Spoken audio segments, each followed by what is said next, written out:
My name is Alan Taylor, so I work for the Department for Business, Energy and Industrial Strategy. I head up the team looking at offshore wind investment and also looking at port infrastructure. So this is about trying to make sure we have the right infrastructure to support investment in offshore wind and trying to build up the supply chain in offshore wind. So there's a lot of stuff that we're doing, I think, that's applicable to the discussion that we're going to have today, and I'm looking forward to the Q&A at the end, where hopefully we can expand on some of these topics.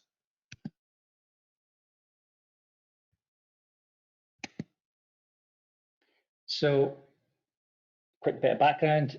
A lot of people know this, but the government has recently increased its offshore wind targets to 40 gigawatt 30, and within that, we have a 1 gigawatt floating wind ambition, which I think is pertinent to the discussion that we're going to have today.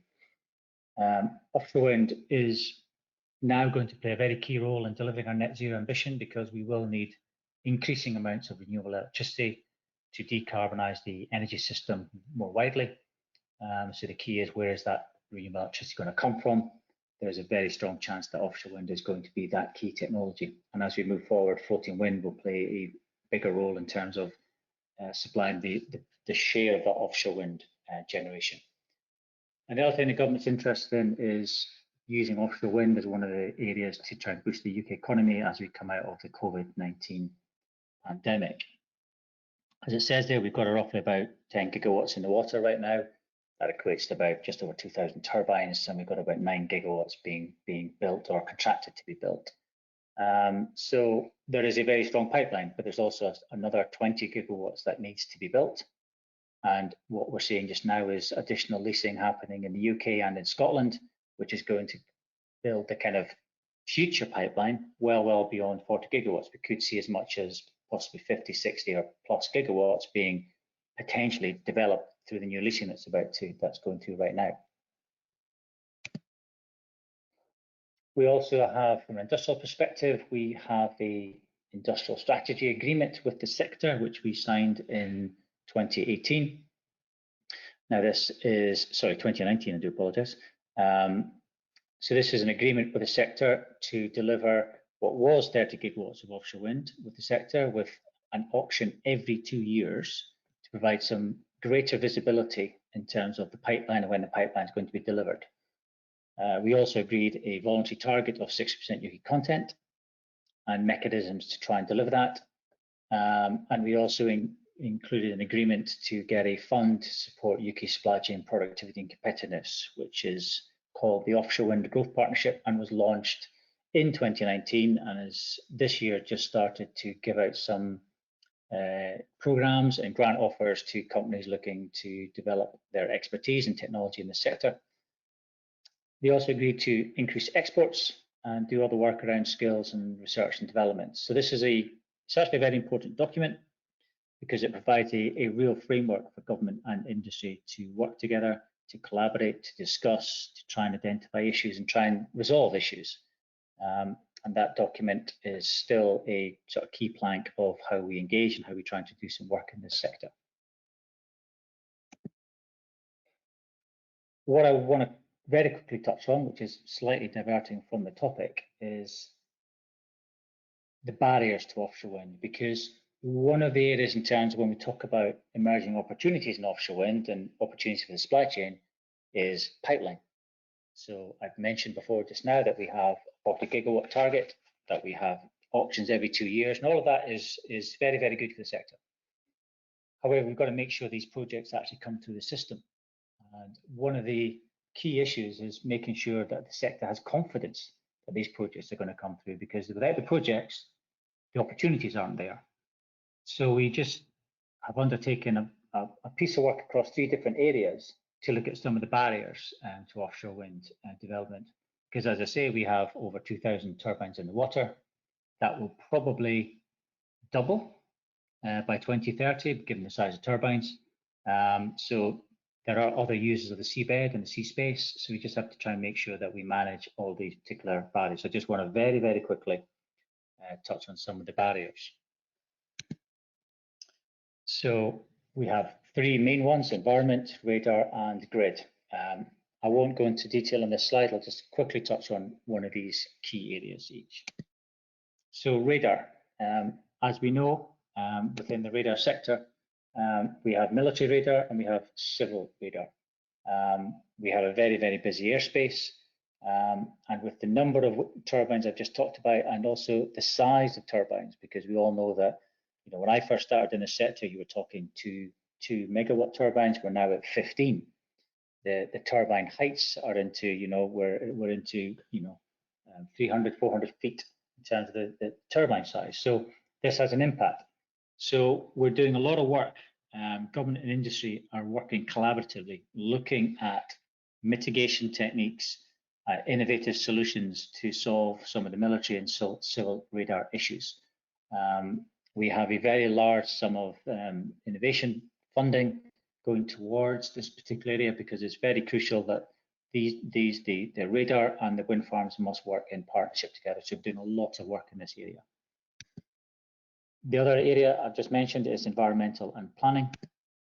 Again, a very complicated area, lots of users of the seabed, lots of issues, whether it's around habitats, protected areas, as you say, whether it's fishing, whether it's oil and gas, whether it's shipping, lots of use of the seabed. So again, what we're trying to develop here is get much, much clearer policies, much, much clearer guidance, review of the national policy statements to try and make sure that we can work in partnership with other users of the sea to allow us to develop out the seabed, to allow projects to be built out. And the last one is transmission and grid. Currently, of course, everything is point to point, which was fine in the early days of offshore wind, but now it's becoming an issue in terms of the amount of wind farms and the point-to-point connections. And that means lots of connections coming into shore, developing substations on shore. So what we're thinking about here again is we've launched a transmission review, which is there, the Offshore Transmission Network Review, that is looking at both the immediate, i.e. what are the things we can do now to help the grid sector, because this is a very much a long-term change. You cannot just suddenly change the grid system. So can you develop a much, much greater integrated approach to grid development offshore, whether it is a single grid, an actual offshore grid, to be decided. But how do we get there? What are the steps that need to be taken? Because you're looking at this as a long-term change. So, but it's one that the industry has flagged before that needs to be done. It's something that we are working very hard through the review to develop the kind of what are the things we can do now to help the grid system, what are things we can do in the medium term, but more importantly, what is the long-term changes that need to be made to allow this sector to build the amount of gigawatt that we need to do. So coming back to the topic in hand, I've talked about developing the market, the fact that UK has a market, has a very big market. We're approximately 40% of the European market, something like 30% of the global market. So we do have the big market. We do have a government and industry framework to try and support this market and try and develop the supply chain. And more importantly, we're looking at some of the barriers to development to make sure that pipeline can be built out and can be built out in a timely way, because we want that 40 gigawatts to be developed. Because if you look at the numbers, you're talking about from the middle of this decade having to build probably a bit more than 4 gigawatts annually in UK water. So we have to make sure all that works, because without the pipeline, the opportunity isn't there. So if you go into the next part, which is, you know, what are the opportunities, which is what we're here to talk about today. So we are looking at what is the supply chain strategy that we need, what is the infrastructure that needs to be there to help the sector and develop the opportunities. And that's the stuff I want to touch on in the second half of this presentation. So what are we doing? So last year we did a piece of work looking at what areas of the supply chain do we need to build up on in the UK. One of the fundamentals, which actually goes back, I've been in this job for a long time, and one of the areas that's always been a problem is port infrastructure. And as we go to the larger turbines, if we go to the 15 megawatt turbines that I talked about, we all know the size of these turbines. Size of towers, the size of monopiles, the length of the blades. We're now into just sizes that none of us probably thought possible 10 years ago. So with component size changing and getting so much bigger, do we have the actual infrastructure? Because these things need to be built on a coastal location. They need lots of land. They need lots of quayside for the installation side. And that is a weakness in the UK. So we did a piece of work using the industrial strategy, working with the Offshore Wind Industry Council to say, well, what are the things that we need to do? And it's fairly clear right at this moment in time, we needed port infrastructure. If we're to land new investments in major manufacturing, because that's the other weakness that we have, is we don't have enough tier one manufacturing in the UK. How do we land all of that? So we developed and we secured funding from Treasury last year, 160 million, to develop port hubs and to look at manufacturing investment. So when I think about what happens next, what are the opportunities going forward? How do we do this for floating offshore wind? Because that's the next big opportunity, and that's probably the big opportunity that countries like my own one in Scotland, Wales, Northern Ireland are looking at, because where are these floating wind farms going to be developed? It's not going to be developed out of East Coast ports in England. So what are we doing to opportunities? That's the question that we're thinking about right now. And the other question we're thinking about is, well, what is needed in this sector? What do we need and how do we maximize it? And on supply chain, we have updated our supply chain plan policy to develop a more tougher regime to try and get developers to have more incentive to look at the UK supply chain. So again, the thing we're thinking about now is, do we need to look at that supply chain plan policy in the context of floating offshore wind? Because floating offshore wind won't really start to come into the process, probably not in the allocation round in AR4 that we're having in December. It's probably AR5 and beyond. And then thinking even further ahead is, as we move to the next carbon budget in 2035, we're going to need probably another big leap in offshore wind deployment. No decisions have been taken, but I don't think it's too unreasonable to say that. So what are the opportunities there? So those are the sort of things that we're thinking about. As I said, we have 160 million from government. So what we've invested 95 million in 2 ports, one in Teesside, one in Humberside. So these are deep water, large ports, big land banks, big quays to support manufacturing. And we've landed 3 manufacturing today, actually, because we announced two more last week. So we've announced GE Renewables going to Teesside. We've announced SeAH developing monopiles in Humberside, and we announced Smulders developing transition pieces in Newcastle. So as I say, we have a number of investments up and down this east coast. We also have some in Scotland. We have a new transition zone in Aberdeen. And although this has not been announced, I've got it on the slide pack because it's well known that Haziya are looking to develop a tower facility in Scotland. That has not been delivered yet, but that's publicly available knowledge that they're looking to do something up in Scotland. So we have a number of investments taking place around the UK. So again, when looking at this map, this is what we've looked at about the tier one side. Why have we not got enough tier one manufacturers? And all the red bits are what we don't have. This week and last week when we made these announcements, we've now got monopile manufacturers. We've potentially got a tower manufacturer. We're now looking at other aspects on the floating side. We don't have any floating wind manufacturers. So our strategy is all about trying to plug as many of these gaps, those red gaps, as possible, and have them in the UK. Because if you have the tier ones, you can then start to look at building supply chains. So coming to the point at hand, floating offshore wind, this is where I see the real opportunity. So we're going to need more floating wind and a lot of floating wind to meet net zero by 2050. The turbine side, we're pretty much trying to identify and solve that problem. The floating element is the bit that we're missing, and that's where the opportunity is.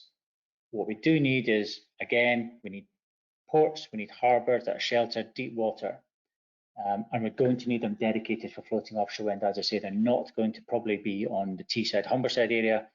Very unlikely that's going to be the case. It's going to be in this slide I put in right across the piece. You've got areas in Scotland, you've got Belfast, you've got West Coast Scotland, you've got Wales.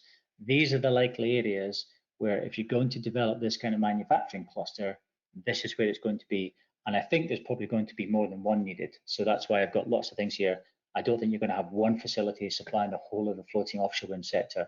And that's the bit that we are currently working on around trying to figure out how do we actually deliver that infrastructure. So when I think about opportunities, I think it is around the floating offshore wind piece. That's where Belfast, Northern Ireland, Wales, Scotland, that's what we need to think about, and that's what we're doing in the lead up to the next spend review about how do we deliver floating infrastructure, where does it need to be, how do we then bring in the manufacturers like we've done on Teesside with GE Renewables, how do we bring them in to the UK, how do we get them to set up? Once you have those tier ones, how do we build up the supply chain base? Because we have, as I said, we've got SEA, we've got Schmolders, we've now got GE Renewables. We're looking to do the same in floating offshore wind. How do you build that UK supply base? And that's the piece of work that we're now focused on now is working with the big tier ones to get suppliers coming in. So for example, with GE Renewables, we have blades. Now we know that in composites, there are strengths right across the UK. There's strengths in the southwest of England, there's strengths in Wales, there's also strengths in Northern Ireland. So how do we build that composite knowledge that we have in the UK to build into GE Renewables, and we've got Siemens in Hull, and we've got Vestas in LOI. How do we do that? And that's the stuff that we're looking at right now. And the other piece of work we're looking at, which I'm not going to talk about just now, is how do we remove some of the barriers to those parts of the supply chain? And this morning, I've just had a big session with UK Export Finance looking at some of the issues where small SMEs, how do we get them into the supply chain, given there are some barriers, particularly financial, to get into this sector? So moving into the Q&A side of things, these are the sort of things that I'm thinking about and the department is thinking about in terms of supporting the supply chain in the UK. And that's something I'd probably be quite keen to get people's thoughts and views on as we do this work. So on that basis, I'd like to say thank you to Sam for asking me to speak, and I look forward to the Q&A session. Thank you.